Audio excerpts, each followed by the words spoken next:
Dear students, this is Dr. Kavita Rastogi and you are watching Know Your Economy channel. In this video, we will learn about the methods of calculating national income.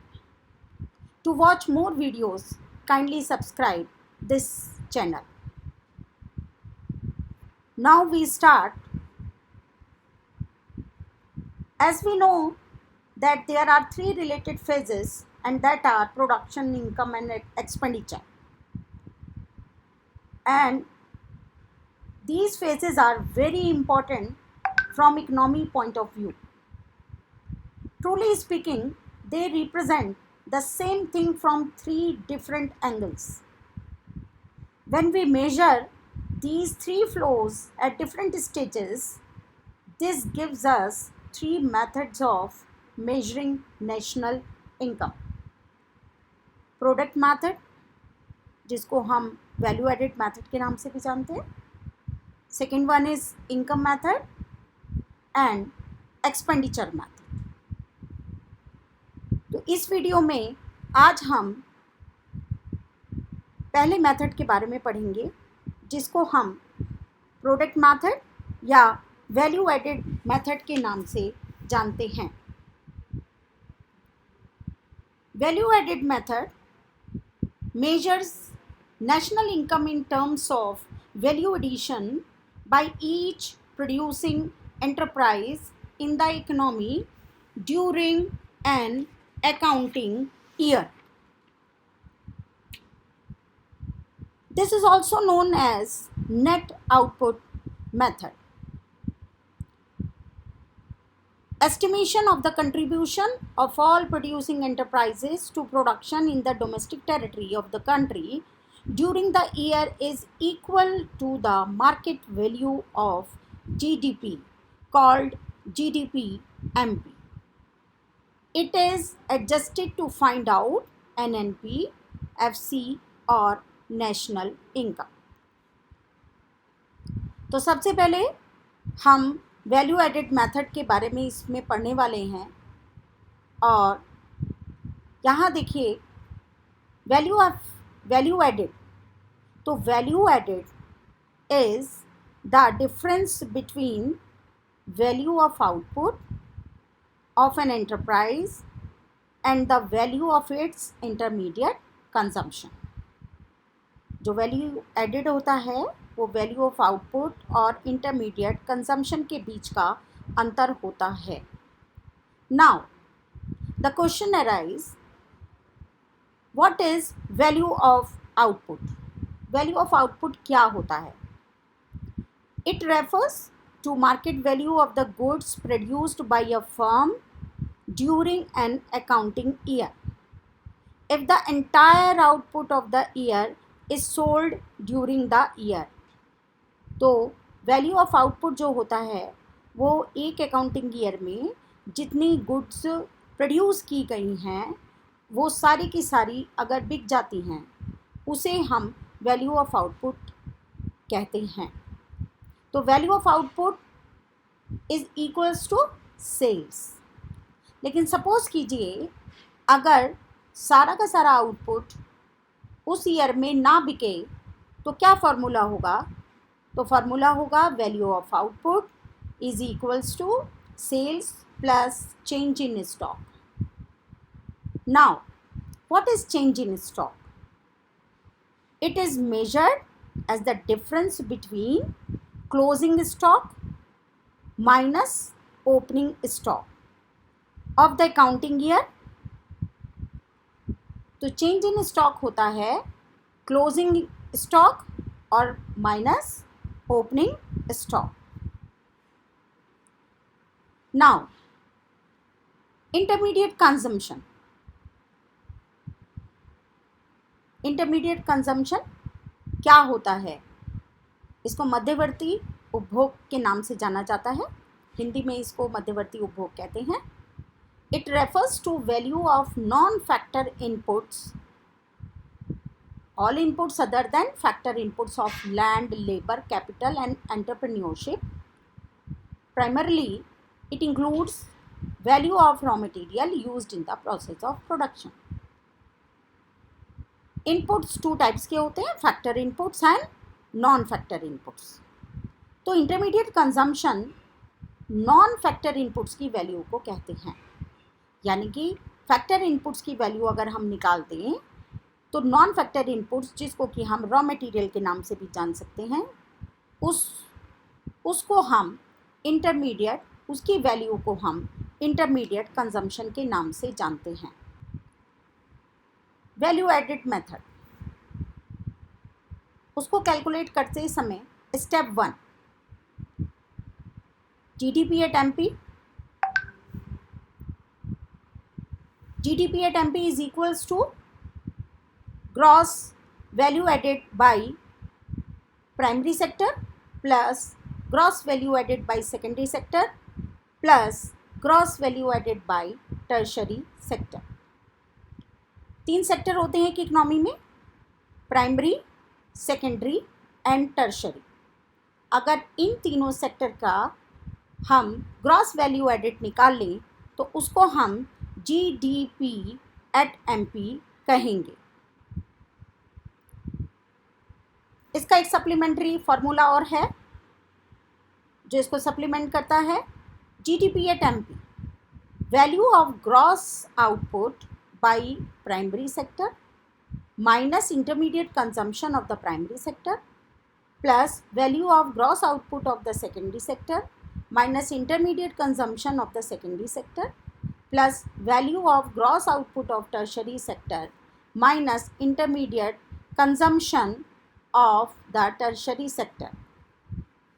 इसमें यदि हम तीनों ही sector के output calculate कर लें और तीनों sector के इंटरमीडिएट कंजम्पशन को अगर हम उसमें से घटा देते हैं, माइनस कर देते हैं, तो we will get GDP at MP।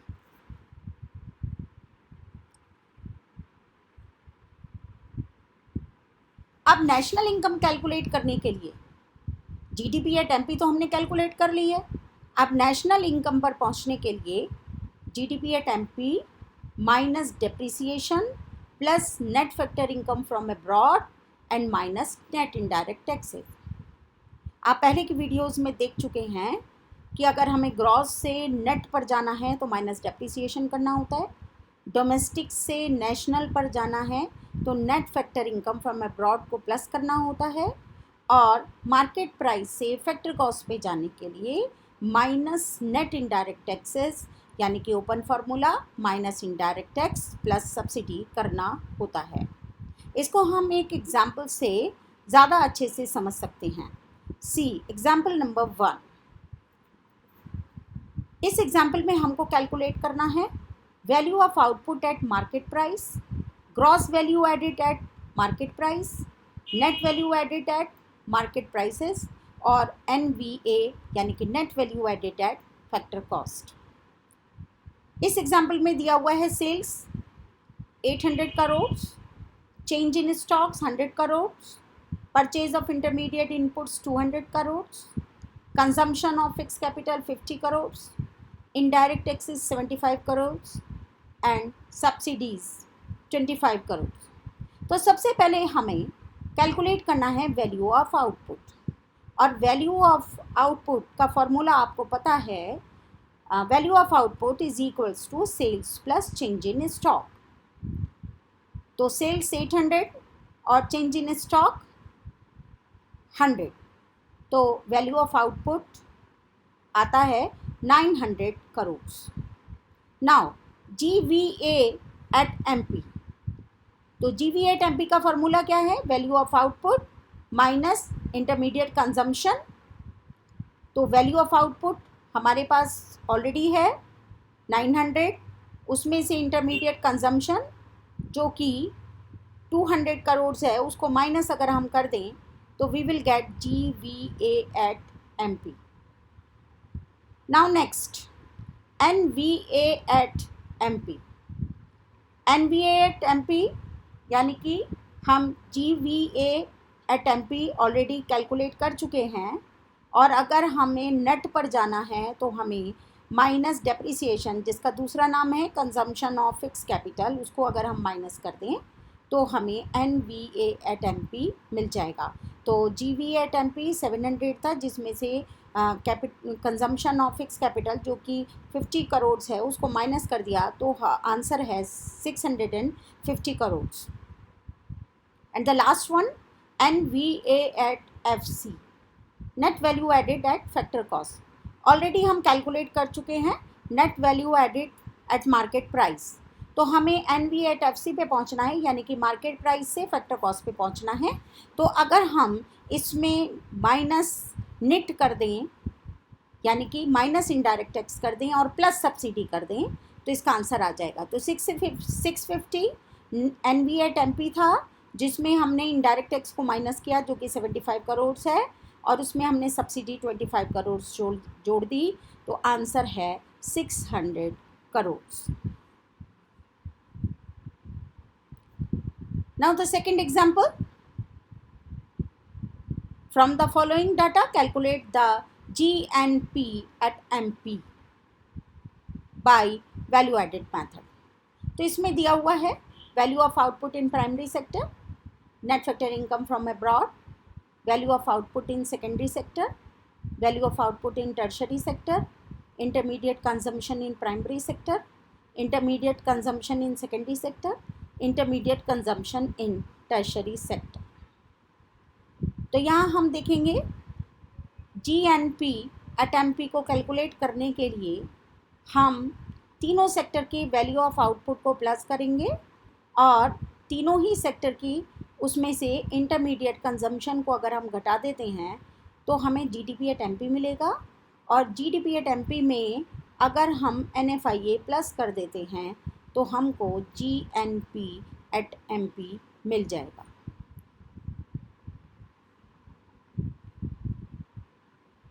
Now next, value added method से नेशनल इनकम को कैलकुलेट करते समय हमें कौन कौन से प्रिकॉशन लेने होते हैं। तो precaution number 1, value of the sale and purchase of second hand goods is not included in estimation of GDP because value of second hand goods is already accounted for during the year they are produced।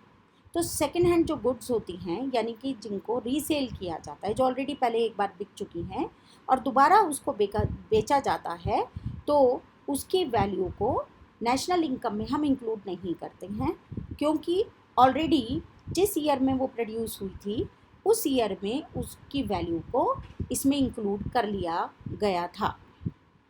Next, commission earned on account of the sale and purchase of second-hand goods is included in the estimation of value added because commission is a reward for the services rendered। Second hand goods की value को तो हम शामिल नहीं करते, लेकिन second hand goods जब बेची और ख़रीदी जाती हैं, फॉर एग्ज़ाम्पल आप मकान ले लीजिए, प्रॉपर्टी ले लीजिए, जब प्रॉपर्टी कई बार बेची जाती है और ख़रीदी जाती है, तो जितनी बार भी वो बिकती है उसकी उस पर दिया जाने वाला जो कमीशन है उसको सर्विसेज के बदले दिए गए रिवार्ड के रूप में हम नेशनल इनकम में इंक्लूड करते हैं। Now the third precaution, own account production of goods of the producing units is taken into account because these goods are like those produced for the market, they are not sold owing to their need by the producers themselves। कई बार ऐसा होता है कि बेचने के लिए नहीं बल्कि खुद के लिए कंज्यूम करने के लिए खेती की जाती है, और सपोज़ कीजिए प्रोडक्शन मिला और उस प्रोडक्शन को सेल्फ कंजम्पशन के लिए रख लिया गया, लेकिन उसको नेशनल इनकम में शामिल किया जाएगा क्योंकि उसको ऐसा ही माना जाता है जैसे प्रोडक्शन करके बाज़ार में बेचा जाता है। तो ओन अकाउंट प्रोडक्शन यदि खुद के लिए भी कंज्यूम करने के लिए कोई चीज़ प्रोड्यूस की जा रही है तो उसके मार्केट वैल्यू भी इंक्लूड की जाएगी। And the last one, imputed value of production for self consumption is taken into account because these goods are like those produced for the market. Imputed value of production for self consumption, खुद के consumption के लिए जब हम production को रख लेते हैं, यानी कि सपोज कीजिए किसी फार्मर ने गेहूं का प्रोडक्शन किया और फॉर एग्ज़ाम्पल उसने 100 बैग्स प्रोड्यूस निकला उसके खेत से, और उसमें से उसने जो 5 बैग्स हैं वो सेल्फ कंजम्पशन के लिए रख लिए, उसको उसकी जो इम्प्यूटेड वैल्यू है उसको नेशनल इनकम में इंक्लूड किया जाएगा. तो these are the precautions of value added method. जब हम वैल्यू एडिड मेथड के थ्रू नेशनल इनकम को कैलकुलेट करते हैं तो हमें इन सब प्रिकॉशंस को ध्यान में रखना चाहिए.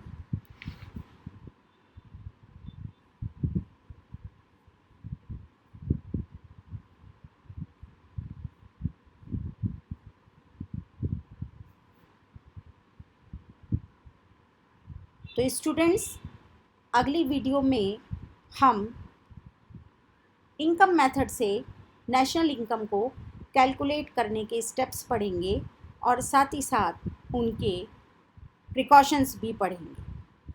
तो अगली वीडियो देखना ना भूलें.